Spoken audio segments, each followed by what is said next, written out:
Hey GracePointe family, my name is Corey. I'm Sarah. I'm Emily. I'm Easton. I'm Simon. I'm Ellis. This is Izzy. And we are the Dandridges. We're here in Baltimore Harbor, and we just want to wish you all a happy Easter. And we just want to say that you are welcome, you are celebrated, no matter who you love, or how you exist in the world. You're welcome today. Please enjoy the service. Yeah, GracePointe. We're glad you're here. It's Easter. Come on, stand with us, sing with us, dance with us.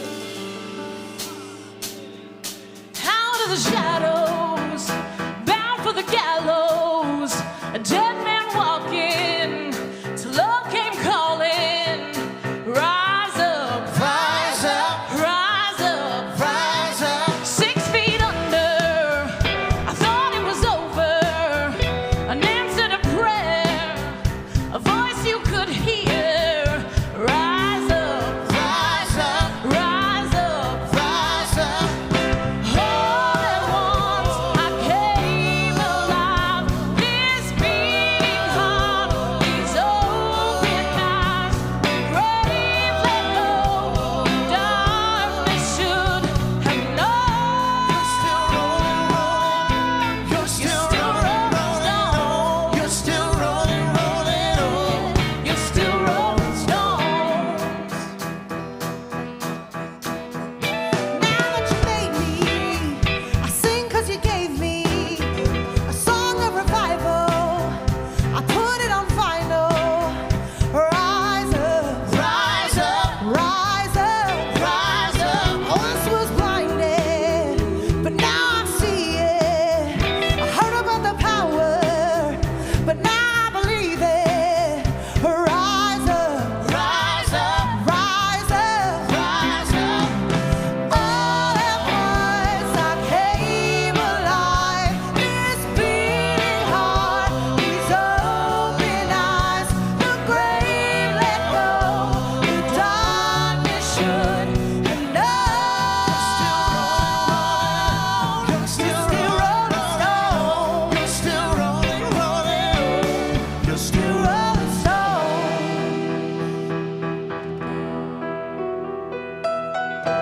I thought that I was too far gone, and everything was going wrong, and I was stuck in this grave. But you called my name, you called my name. I thought that I was too far gone, and everything was going wrong. Yeah, I was stuck in this grave, but you called my name, you called my name. All at once I came alive. This beating heart, these open eyes, the grave let go. The darkness should have known. Still rolling stone. Still rolling stone. still rolling, rolling on. You're still Still rolling stone. still rolling, rolling on. Still rolling stones. You're still rolling, rolling on. You're You're still rolling stone. still rolling, rolling on. Still rolling stones. That's good, man. It's so good to see all of you here today. What we want you to do is we want you to take a couple of minutes. There's so many new faces that I see. Introduce yourself to somebody. Catch up on the week with people that you haven't seen all week or maybe in a long time. And we'll be back in a couple of minutes. Make a new friend.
name is Brian Gilliland. Pronouns are he and him. Take it off. Okay. Got this morning's announcements. First of all, 2 Catholics, 3 atheists, and 4 Protestants walk into a bar. Welcome to GracePointe. Glad to see everybody here on an Easter Sunday morning. What a fabulous event. I know what comes to my mind is the words of John, and I'd just like to share that with you, the words of John. Levon wears his war wounds like a crown. He calls his child Jesus because he likes the name. Elton John, thank you. Next meeting for the young adult meetup, YAMS, free in the house tonight, is at 6:30 Central. 6:30 on Thursday. Hi, my name is Brian. I don't have my reading glasses on. Next young adult meetup is Thursday, April 21st at Disc and Cider, 6:30. If you're young enough to be there, be there. Reimagine is online Wednesday nights at 6:30 Central, hosted by Dr. Reverend Pastor Bishop Corey Dandridge. You owe it to yourself to get in a conversation with that young man, and it's worth it. Also, Coffee and Conversation is on Thursday at 10 a.m. with world-renowned pastoral intern Hunter Wade. Woo! It is online, so bring your own coffee. Our second quarter inReach is Nations Ministry Center, a local organization that's committed to helping refugees in Nashville rebuild their lives and their communities and become self-sufficient. They also provide after-school and summer youth programs, and for more information about that, visit the inReach page on GracePointe.net. If you're ever in Berkeley, California, visit GracePointe without an E. It's a fine church. They're wonderful people. And when you're there, see if you can get some of our money back. Because if you want to support GracePointe with an E here, there's a number of ways you can do that. I'm going to ask you to scan the QR code on the card that's on your table. Take a minute or two, think about how you can give, what you can do to be more of a part of GracePointe with an E here today. And over to my left, waiting in the wings, Miss Tiffany Dowdy. Good morning, GracePointe family and online community. My name is Tiffany. My pronouns are she, her, hers, and I am the director of our children's and youth ministry. And I just want to say I am stoked to be here on Easter with you because there's a lot of you, and I know there's more online, which is just, I don't know, I'm kind of speechless. This is great. So I just wanted to say hi because you do not get to see me very often. Right now we have a room full of children, and they are very excited to eat their snacks. So I'm feeding them. You're welcome. Not sugar, I promise, because that's for me. But I also want to let you know that we are doing stuff. There's a lot of exciting things happening.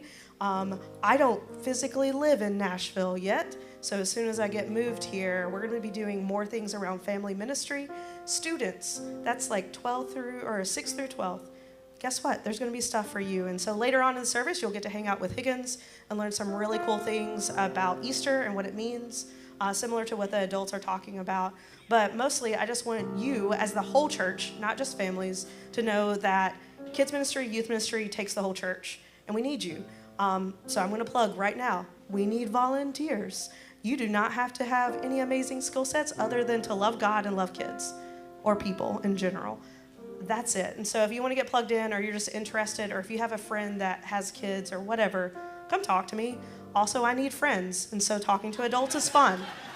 Online community, I also want to get you plugged in, but I need to know who you are. So send us some emails so we can get you connected and make sure that you're seeing all the same stuff too, because you're just as important as the people who physically can show up. So thank you for being here, and I just want to say, hey, that's it. Bye. Tiffany, thank you. We want to give a big shout out to our online community. Can we make them feel welcome? They're an amazing part of this community. Will you take a couple of minutes and connect with that card, maybe fill it out, and figure out how you want to connect with GracePointe, because we'd love to hear from you as well.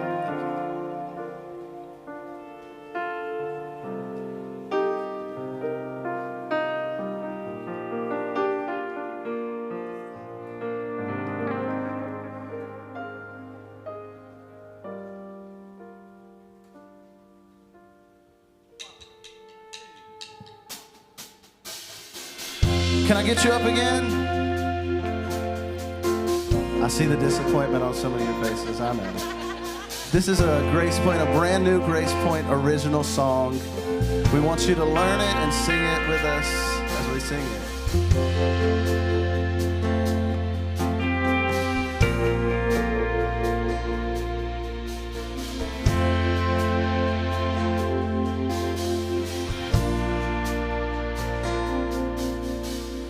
Darkness will soon be light.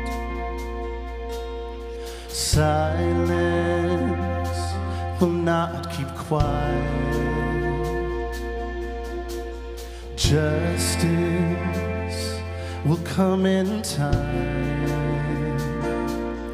Everything will be made right. Death is not the end. Love will always win. Pick up your head, beloved, open your eyes. The sun is starting to shine, bringing new life to all that was dead. Suddenly all creation feels like a celebration, singing a song. Come sing along, the best is ahead. Stranger, be our guest. Weary wanderer, come and rest. Are you hungry? Well, let's break bread. Feel lonely, here's some tenderness. Come just as you are.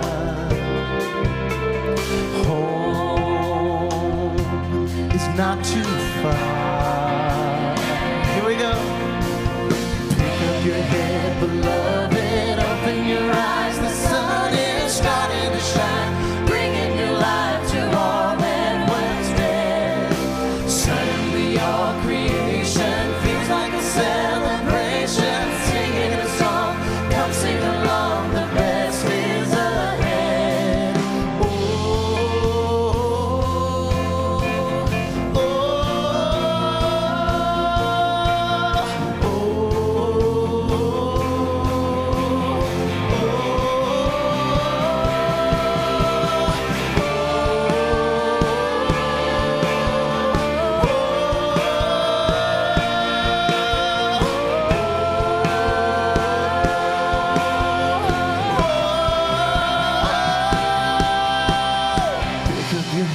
beloved, open your eyes. The sun is starting to shine, bringing new life to all that was dead. Suddenly all creation feels like a celebration, singing a song.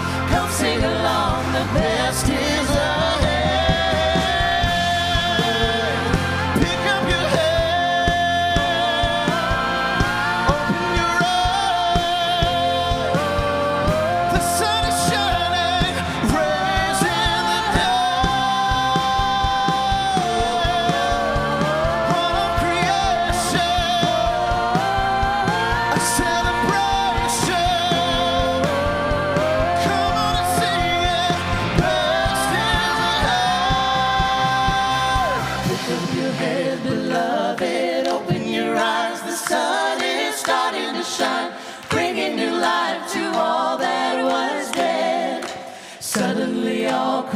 creation feels like a celebration. Singing a song, come sing along, the best is ahead.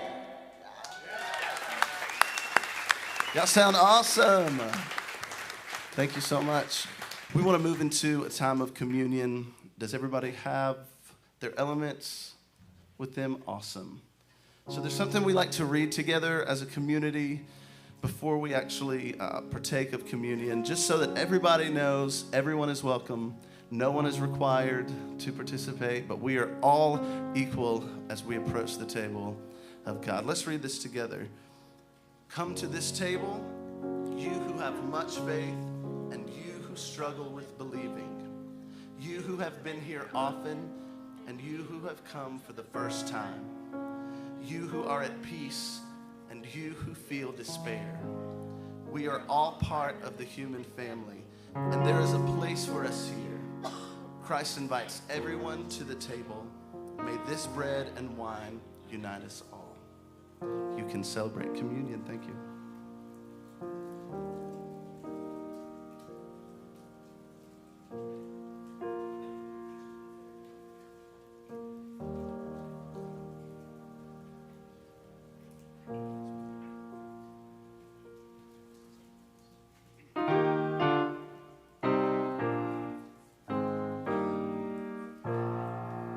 You can have a seat when you are finished. When life leaves you hopeless,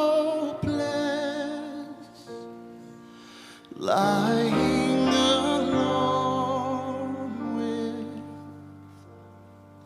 a heart full of questions that haven't got answers. Sometimes the darkness can feel like it's endless, but as lost as the light seems, the sun will rise. And when you're surrounded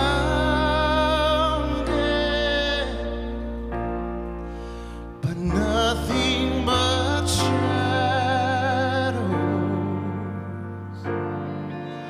that stand up like mountains that you can't see over, it's easy to think that your world might be broken,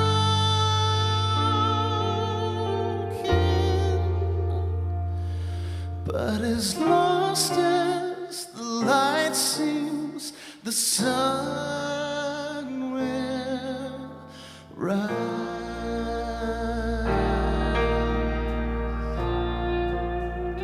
The storm clouds move to make way for the shine. Rays of warmth offer ease to the mind. Enveloping the spirit, a presence is within it. Let love be the breeze for your lift out of the loneliness.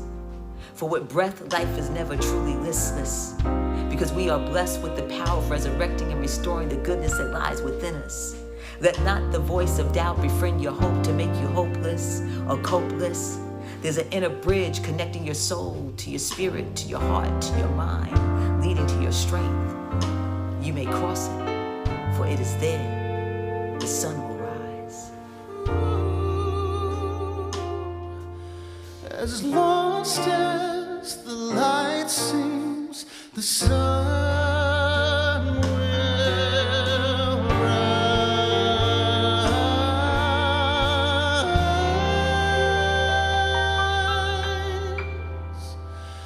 As lost as the light seems, the sun will rise.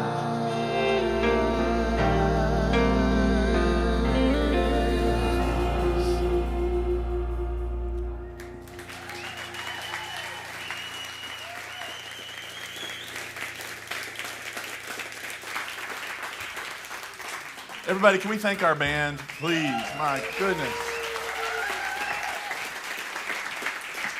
You know what I love? You know what I love right now is they don't even know what's coming next. Like, this is okay. Wait till the next song, y'all. I'm telling you. Well, hello, GracePointe at 3rd and Lindsley and online. We're thrilled you're here. If you're a student, grades 6th through 12th grade, you can now head back to your class environment back there with Higgins. So I apologize, my voice is not up to par. This happens almost every year around Easter. And it's when things start blooming and growing, my body doesn't like it. And then last night I had tickets for the Makeup Garth Brooks show, and I went. And it was epic. 10-year-old me was so happy about it last night.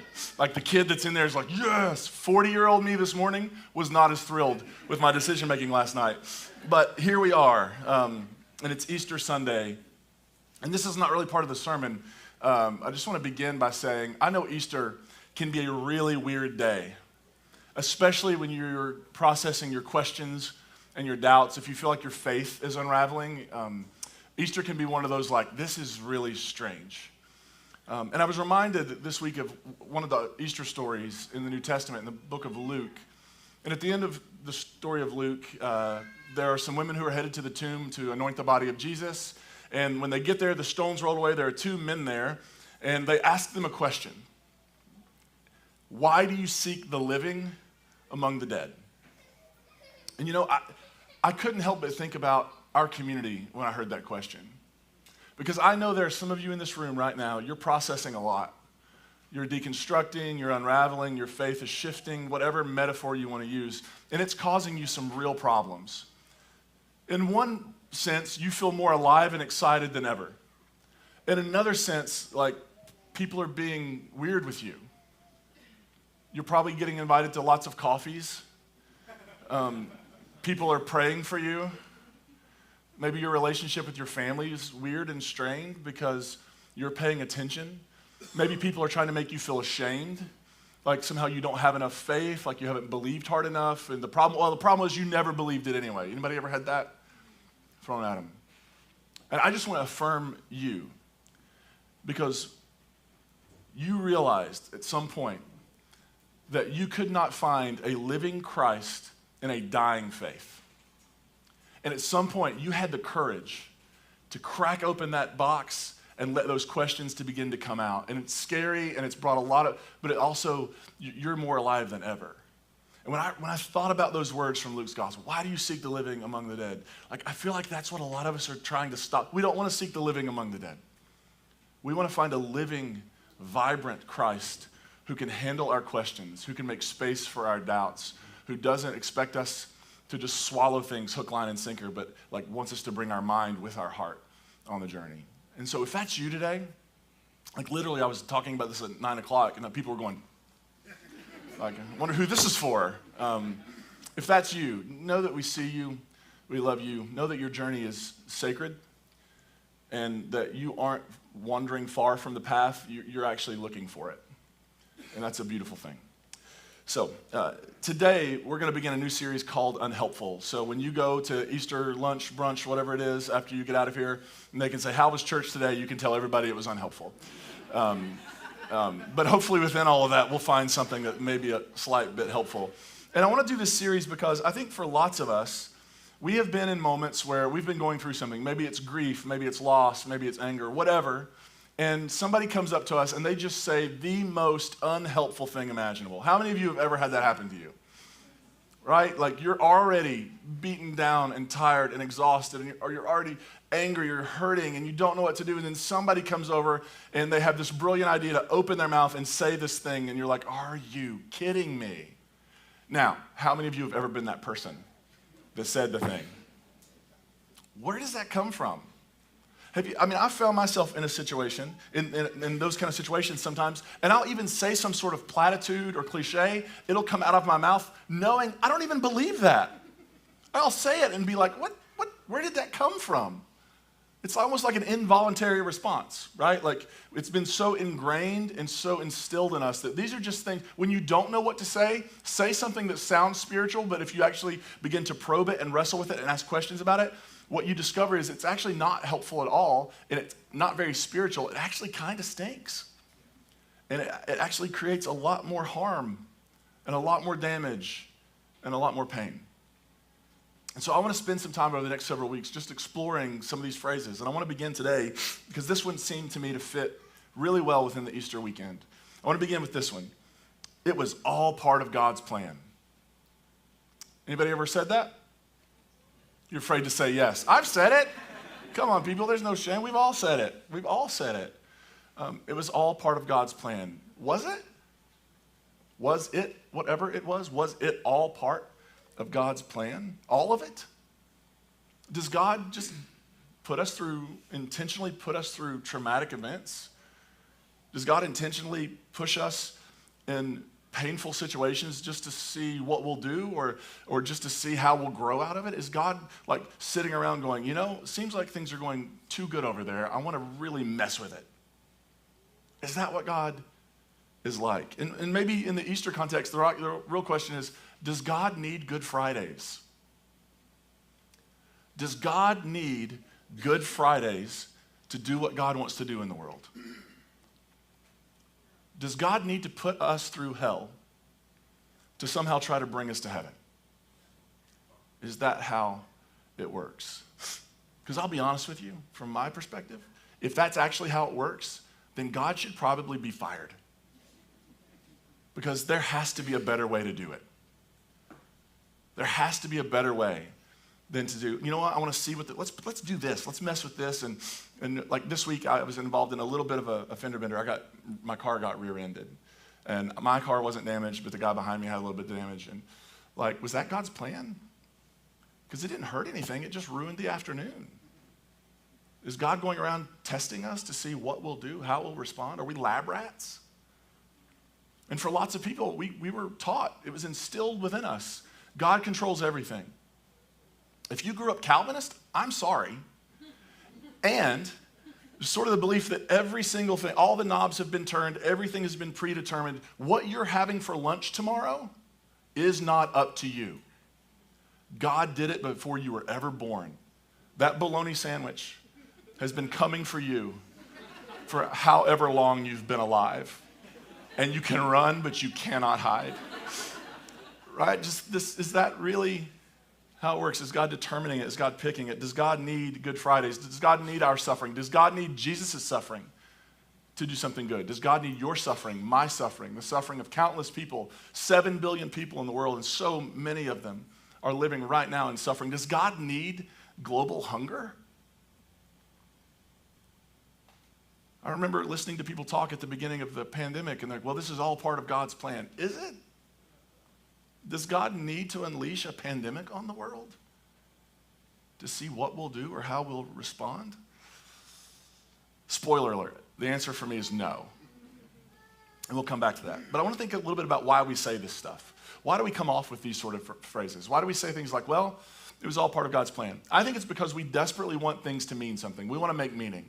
When something happens, especially when it's traumatic, when it's painful, when it hurts us, we want to know that it didn't just happen.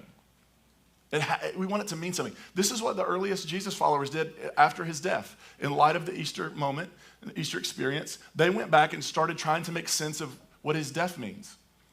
Right? Why did Jesus die? And they read their scriptures, and they wrestled, and they wrote, and they were trying to make sense of this event that for them was an end of the world type moment.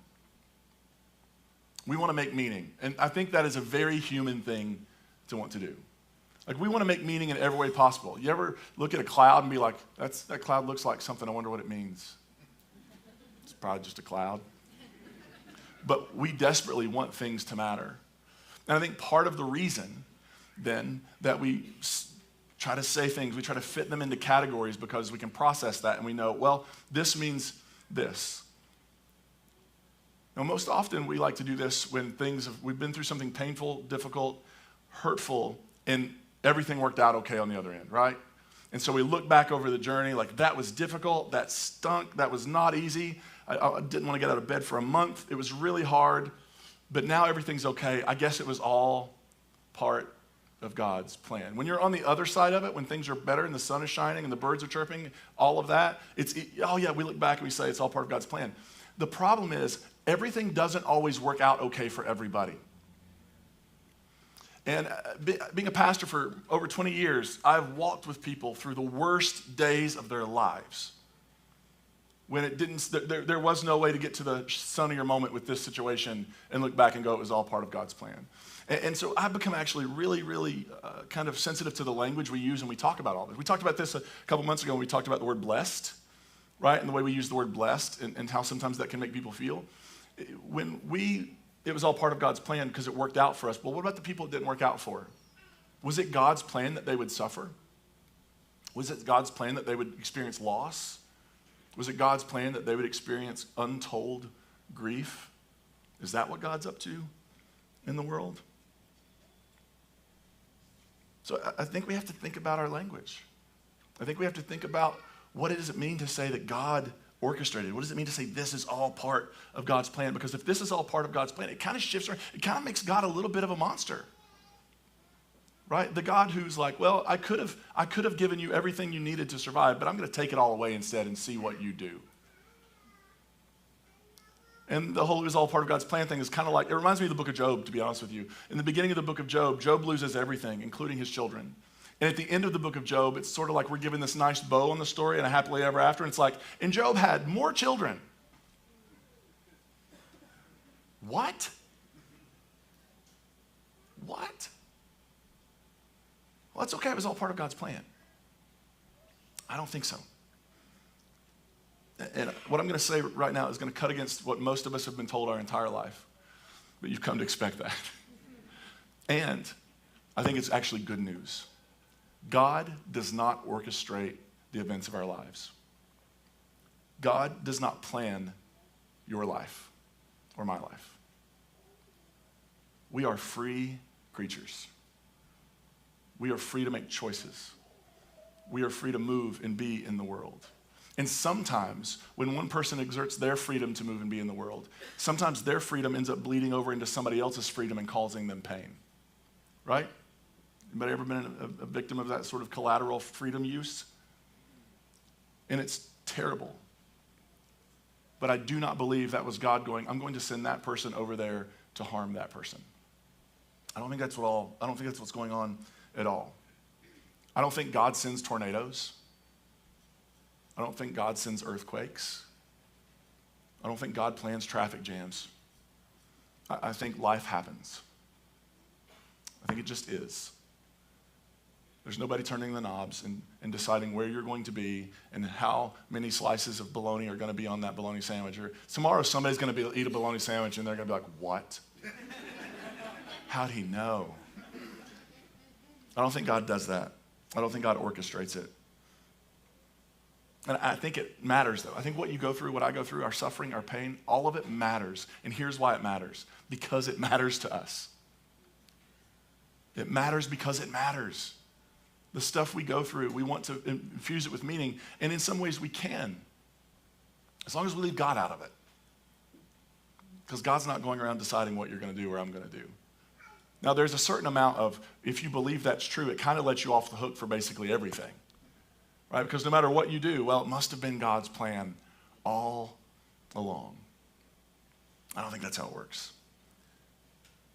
Is God involved, though? I actually do think God is involved.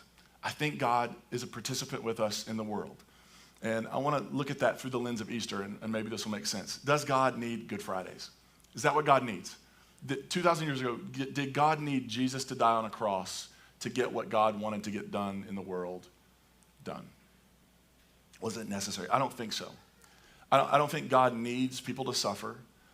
I don't think God needs people to bleed and be executed in order to accomplish what God wants to do in the world. And so what does Easter mean? I think that's the question. For me, wrestling with my faith all these years, the thing that stumped me about Easter, when I realized Easter is no longer about the afterlife for me, right? It's no longer about, well, Jesus rose from the dead and someday you will too. What does Easter mean? I think we begin with this. Easter means that the Roman Empire executed Jesus. It means that Jesus came and announced an alternative kingdom, an alternative way to run the world, a way of justice, peace, equity, compassion, and love, a way that challenged the vested interests of people in power. And they decided to kill him for it. Jesus died the death of a nonviolent revolutionary who was advocating for a different way to run the world. But, God raised Jesus up and vindicated him. So it's a way of saying, if the empire said no to Jesus, the resurrection is God going, not so fast. If the crucifixion is Caesar's defiant, I will carve the world up how I want and I will run the world how I want, it's God's defiant, think again.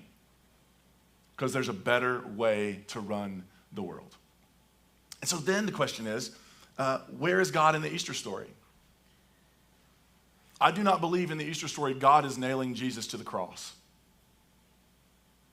I do not believe in the Easter story that God is willing the suffering of Jesus or anyone else.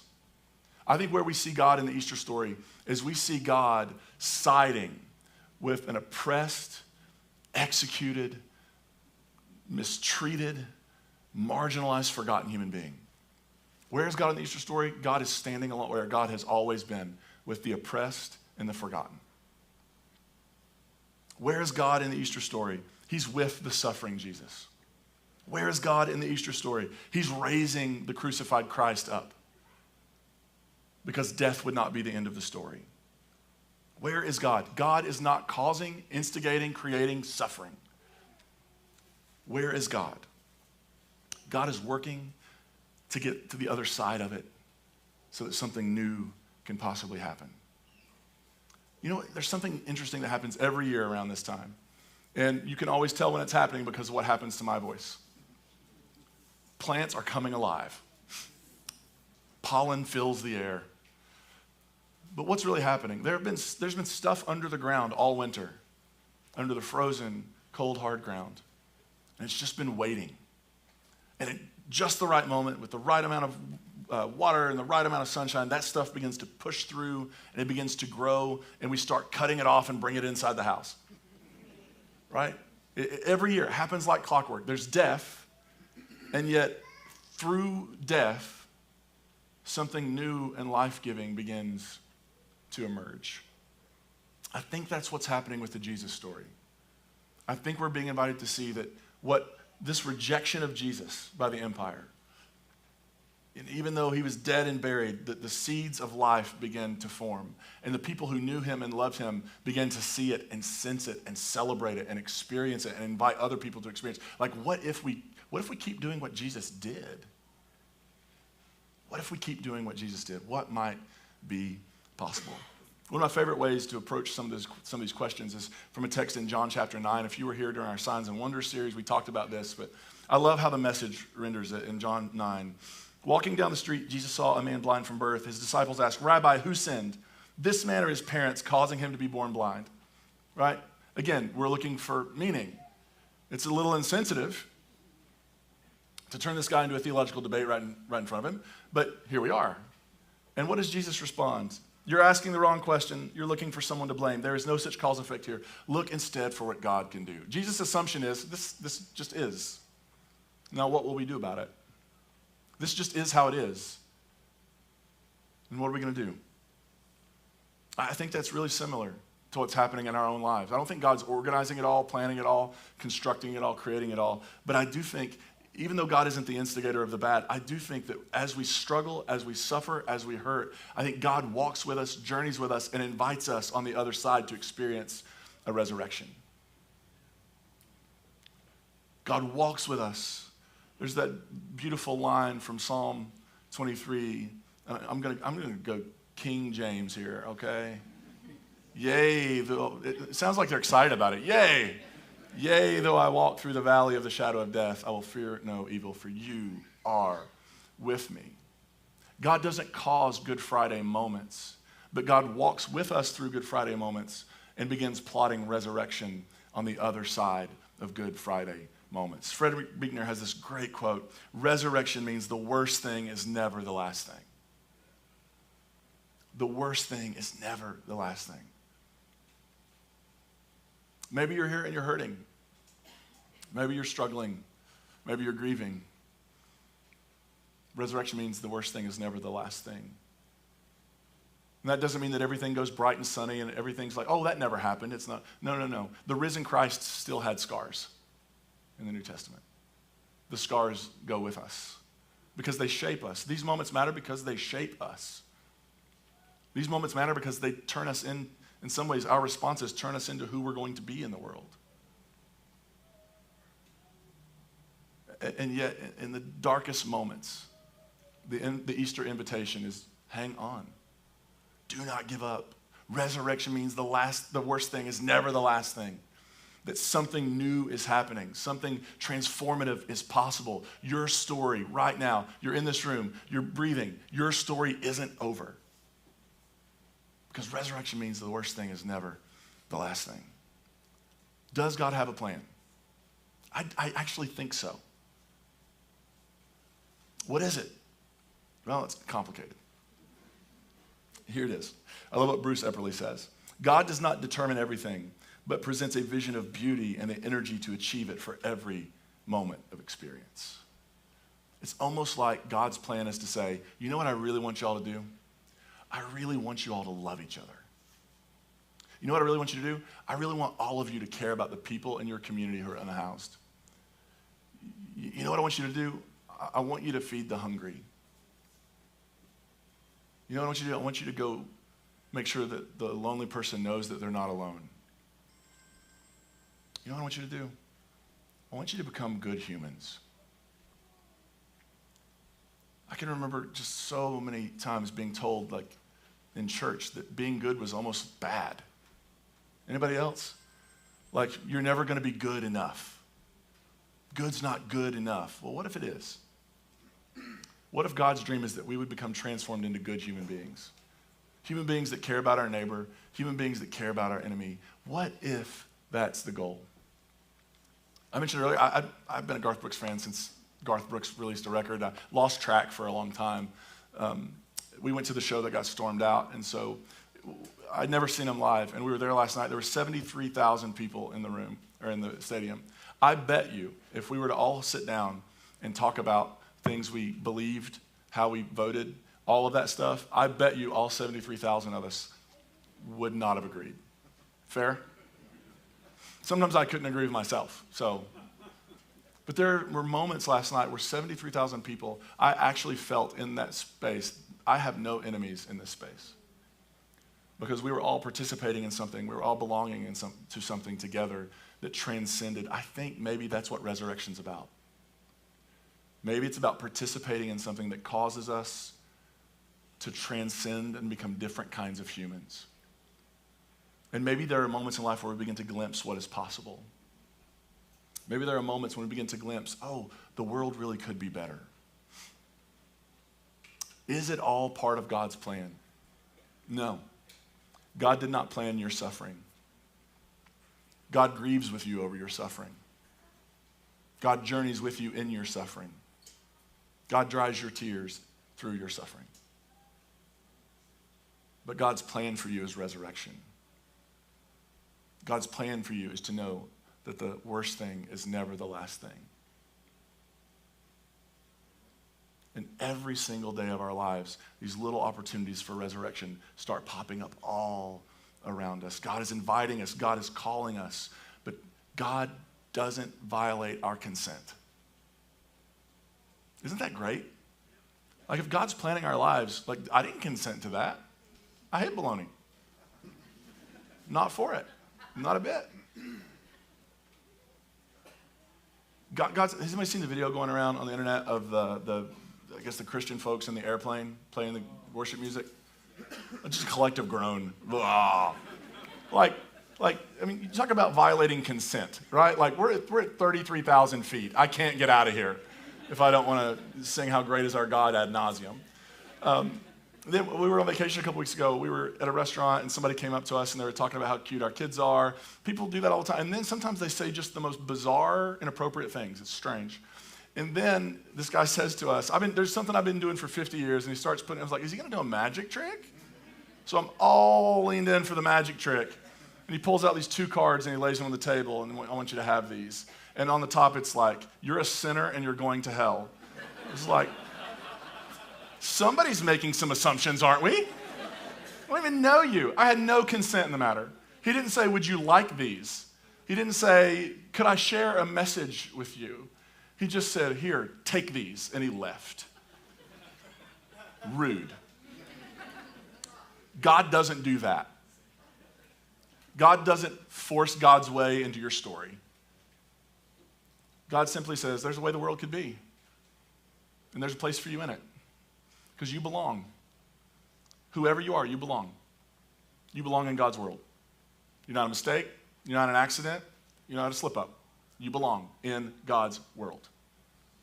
And to you and to me and to every single person, regardless of their faith, regardless of whatever, God extends an invitation. Let's go do this thing. Let's change the world. Let's go love people. Let's go feed people. Let's go journey alongside people. Are you in? Are you in? And sometimes we say yes. Sometimes we say no. And God never violates that consent. Ever. God loves you. God may have a wonderful plan for you, but you don't have to follow it. And that wonderful plan is just that you would join God in the remaking and resurrecting of everything and everyone and all of creation. So my GracePointe siblings, on this Easter morning, may we not forget God has no plan except that we would join God in the resurrecting and transforming of every single thing in creation. Are you with me? Let's pray. God, we are grateful for this Easter morning, grateful to be in this space, grateful to be connected online. And I just want to begin today by acknowledging the harm that so many people have experienced because they've been taught, essentially, that you orchestrate the disasters in their lives to teach them something. That we're just rats in a maze. Give us this vision of what it might mean to partner with your work in the world, the work of resurrection. And I also want to pray this morning, especially for those who are here and they're looking for the living Christ. And they're having to leave a dying faith to do it. And those who have been told they don't belong and they don't fit. Those who have been left out, marginalized, and excluded in the name of God. Today, may they sense their belonging. Today, may they know their worth. Today, may we all trust that resurrection means the worst thing is never the last thing. In gratitude, we pray. And everybody said, amen. You're broken down and tired of living life on a merry-go-round, and you can't find the fire, but I see it in you, so we gon' walk it out. Move mountains, we gon' walk it out. Move mountains, and I'll rise up, I'll rise like the day, I'll rise up, I'll rise unafraid, I'll rise up, and I'll do it 1,000 times again, and I'll rise up high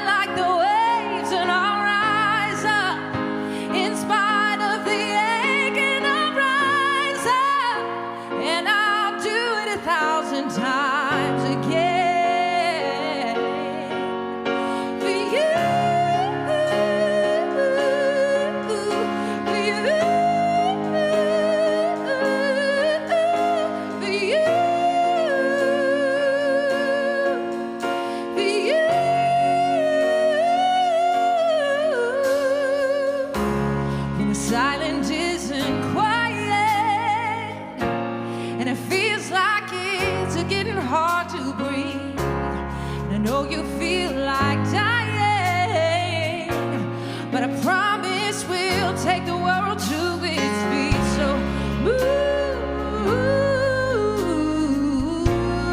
mountains, we're gonna bring it to its feet. Move mountains, and I'll rise up, rise like the day. I'll rise up, I'll rise unafraid. I'll rise up, and I'll do it 1,000 times again. For you, for you, for you, for you.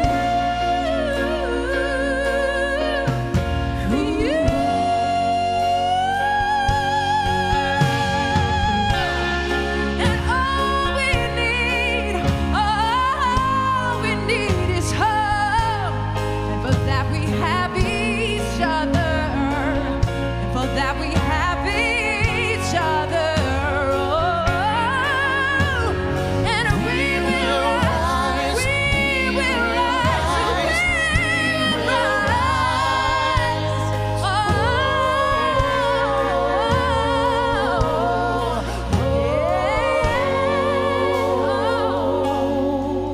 and I'll rise up, I'll rise like the day. I'll rise up, I'll rise unafraid. I will rise 1,000 times again and again. I'll rise up, rise like the waves. I'll rise up in spite of the air. I'll rise 1,000 times again. For you, for you,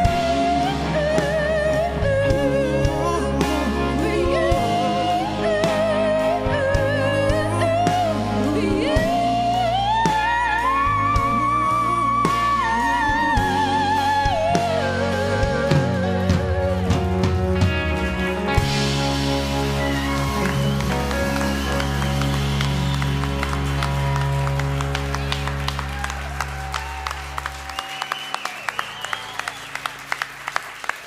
Yes, yeah, wow.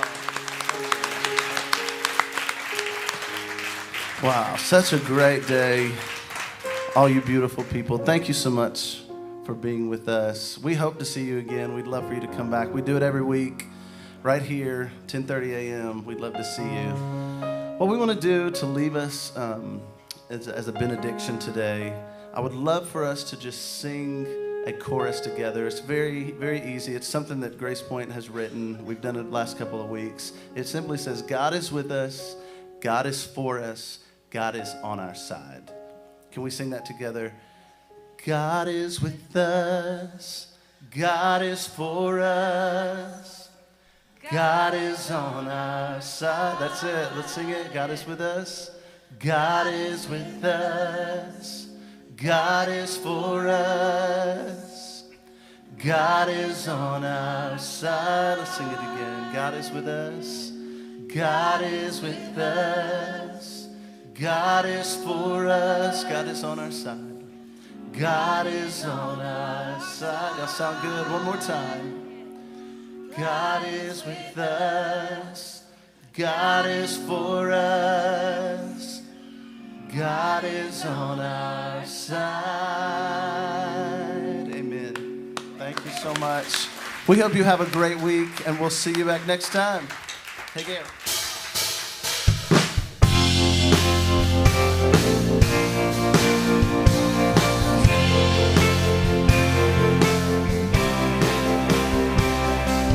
Suddenly all creation feels like a celebration. Singing a song, come sing along. The best is ahead.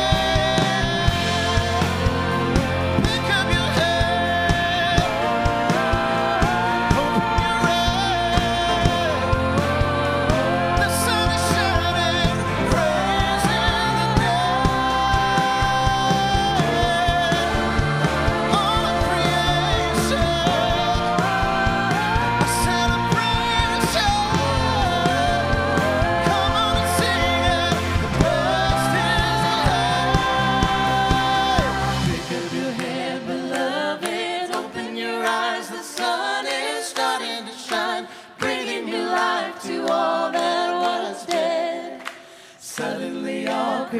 nation. Feels like a celebration, singing a song. Come sing along, the best is